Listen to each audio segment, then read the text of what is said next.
Hello students, question है JEE mains 2025 का। Chapter है मोल कॉन्सेप्ट, टॉपिक है कॉन्सेंट्रेशन टर्म्स। क्वेश्चंस में आपको नाइट्रिक एसिड के लिए कॉन्सेंट्रेशन गिवन है 75% वेट बाय वेट की वैल्यू। क्लियर? उसके बाद आपको फाइंड करना है volume in ml of the solution which contains 30 gram of nitric acid is. Question में आपको डेंसिटी गिवन है नाइट्रिक एसिड सॉल्यूशन की 1.25 ग्राम पर एम। तो सबसे पहले जो आपको 75% बाई मास गिवन है, मतलब 75% W बाई W की वैल्यू है, तो W बाई W की डेफिनेशन बोलती है कि वेट ऑफ सॉल्यूशन इनटू 100 है।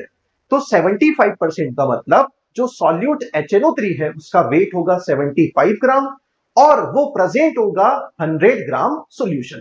तो 75% का मतलब 75 ग्राम HNO3 that is solute present in 100 gram of solution. अब हम यहां से डेंसिटी का फॉर्मूला लगाएंगे mass by volume. Density solution की गिवन है 1.25, तो मास सॉल्यूशन का लगेगा जो आपको गिवन है कितना 100 ग्राम, और वॉल्यूम यहां से सॉल्यूशन का आपको मिल जाएगा। अगर हम इस कैलकुलेशन को सॉल्व करें तो वॉल्यूम ऑफ सॉल्यूशन आपको मिलता है 80 ml। आगे बात समझ में? अब आपको क्वेश्चन में बोला कि 30 ग्राम नाइट्रिक एसिड रहेगा, उस समय पे वॉल्यूम इन ml सॉल्यूशन का क्या रहा होगा। तो जो सॉल्यूशन का 80 ml है वो कब आता है, जब HNO3 आपका था 75 ग्राम। आपको फाइंड करना है कि HNO3 को 30 ग्राम कर दें तो उस समय पर, उस टाइम पर वॉल्यूम क्या होगा। तो यूनिटरी मेथड हम लगा देते हैं कि 75 ग्राम HNO3 प्रेजेंट है 80 ml सॉल्यूशन में, तो 30 ग्राम ऑफ HNO3 प्रेजेंट होगा।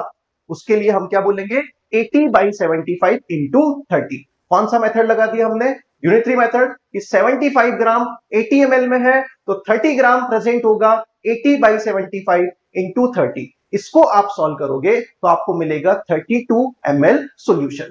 मतलब सॉल्यूशन का ml 32 ml रहा होगा जब आपके पास नाइट्रिक एसिड कितना रहा होगा 30 ग्राम। तो इस क्वेश्चन का जो आपने आंसर टिक किया वो है ऑप्शन नंबर 3। Thank you.